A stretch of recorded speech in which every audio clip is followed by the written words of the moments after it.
performance, a really broad question to start with. Where do you start?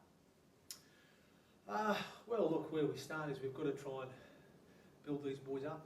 You know, I think it's pretty plain to see that we're in a tough place at the moment, individually and collectively.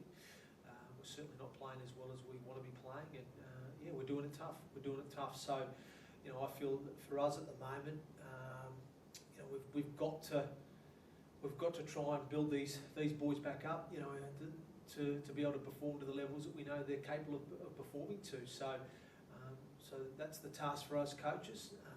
You know, we've got to be honest with our players in regards to their performance levels, but we've also got to remind them of the quality of players that they are. You know, they are quality.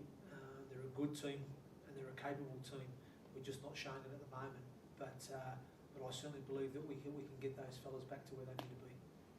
After the game on Sunday, you criticised the application and effort levels. Yeah. Why was it so low on Sunday? It's a great question, Sharon. I wish I had the answer for you, but yeah, I think it's, you know, I think it's something that we've not demonstrated consistently well enough this season. I felt in 2023 we really created an identity and a DNA about us that we were a tough team to beat.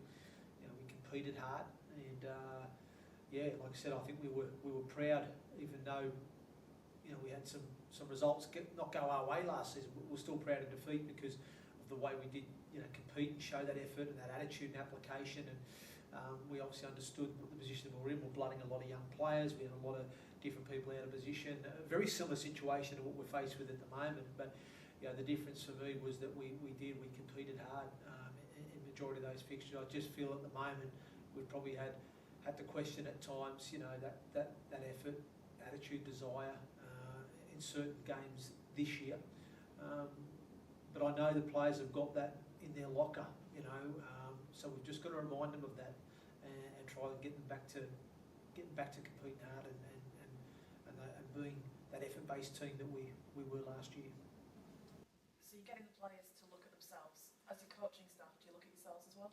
Absolutely. No, we've got to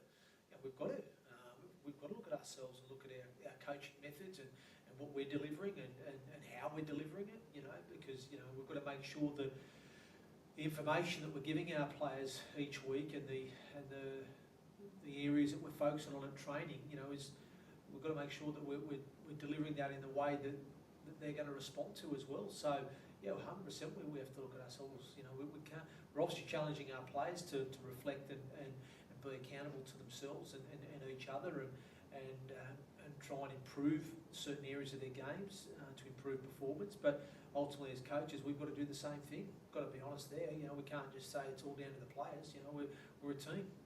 We play our part as much as the players play their part, and all staff members do. You know, we have a look at it. We'll have a look at everything. So make sure that we are doing the best we can to service our players, and that's what we're there for as a performance staff, whether it's coaches, S&C, physio. You know, we're there to, you know, service the needs of the players, support them, you know, develop them, encourage them, challenge them when needed, to get the best out of them. So yeah, we're all in it together. So we're all as accountable as one another. Obviously, a win would make the world of difference, but you're in the situation you're in. If players' confidence is low, I'm guessing there's no quick fix to it. So what can you possibly do in a week to try and lift that confidence? Yeah, it's a great question, Sharon.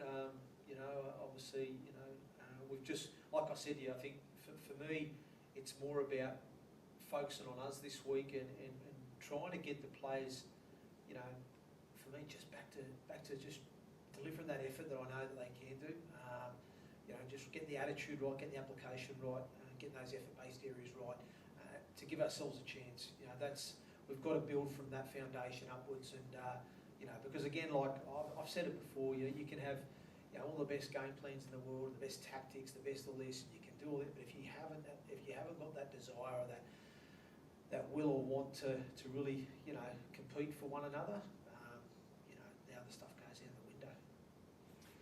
Let's look at a couple of your players. You were saying last week that some of them just weren't up to it, basically. The effort levels weren't there at all. Does that then come into play this week with maybe selection? Potentially, yeah. Yeah, potentially. Again, we've took a few more knocks in that game on the weekend, unfortunately. So, look, I'm not going to lie. We are down to the bare bones. You know, we're pretty busted at the moment. We can't bring anybody in this week on loan because with it being the semi-final stage of the competition, we've already made those inquiries. So we've got what we've got. Again, ultimately, yes, if we have some depth in certain positions, then we can potentially look at making some changes based on performance factors. That's a decision that I'll have to make as a coach. But ultimately there's not a lot we can really change in terms of personnel because we just don't have the troops and the people who, in those positions underneath to come in and replace them. So we've got what we've got. You've trained most of the wins with Atta Hingano loose forward. Obviously, Yep. he's been making a difference when he's played in the halves. He's forced into the halves at the weekend with Willam Harris going off. Have you maybe seen a different perspective there with that? Do you still see Atta as a forward or more of a halfback? Yeah, well, like I said here, I think the plan for us originally was built around Richie Myler on the left, Harris on the right. We felt and obviously Will Dagger at fullback, and if we could develop Atta in that kind of ball playing loose forward role, a little bit like a John Asiata type player at Lee Leopards there. So we thought that could be a really good dynamic from an attack point of view. And it looked really good in the first game against Newcastle. We saw him in that role. I thought he did a great job off the bench against Batley in that role and looked lively, and it just gives you a different dynamic and a point of difference in that middle third. But at this stage, it may be he may be the best fit in the halves for us for now. We'll have to think that one through, but yeah, it's definitely something that's certainly on my mind. That's for sure. So on the back of last week, coming into this week's game, does it affect how you approach it? Are you looking for different things from this week that what you might have been otherwise? Well, like I said, for me, I think we just got to get the first part right, don't we? Let's make sure our attitude's right. Let's make sure we apply ourselves in the right way this week. We prepare well, and like I said, we just go out there and compete and deliver a performance that that we can be proud of, and importantly, our fan base can be proud of. Because I think it was pretty evident on the weekend that they were really disappointed with the performance that they saw, and rightly so. So as we all were.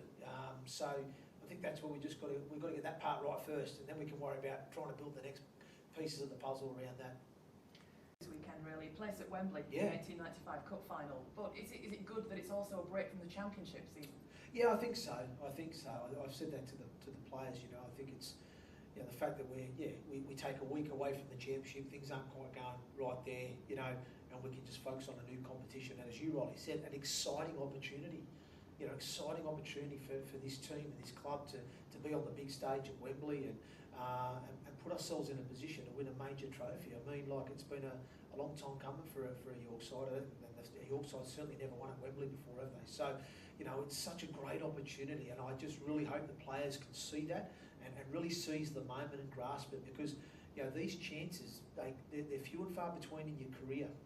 These opportunities, and we've got a fantastic opportunity to go and do something special, and potentially if we can deliver a performance and earn a result this week, and it could be the catalyst for us, that can help us get back on track and turn our league season around in some perspective. So you picked up knocks last weekend. I think the obvious one, Willam Harris. How is he? Was it his shoulder? Yeah, he took a bit of a knock there, but we're hopeful that he'll be right to go this week. And one or two others still missing. I know you're not going to necessarily say who were the knocks last week, but we've still not seen Ollie Field. How's he doing? Yeah, well, it's a really strange one with Ollie Field.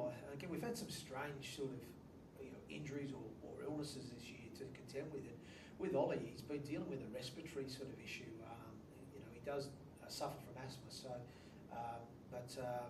Something's happened there, and he's off to see a specialist soon about that. So to try and we just need to figure out exactly what it is and how we can either prevent it from coming on going forward and things like that. So it's definitely a unique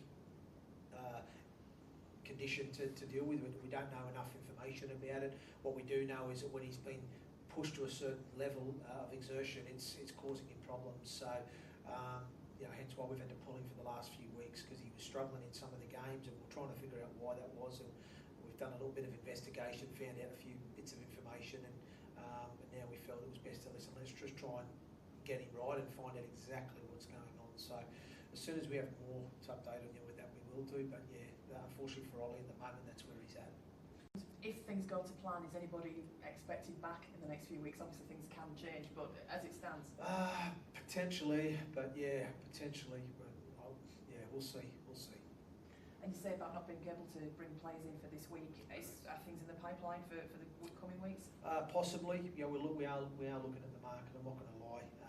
You know, I do feel, and obviously speaking to the owner, that we probably do need to, you know, to add a little bit more into the squad, and yeah, just to help us through what we're dealing with at the moment, but also to get some competition for places and put a bit more pressure on some of the players in their positions too, to try and raise their standards of performance. So it's a two-way thing, or two-way reason, I guess, for looking to add some more bodies.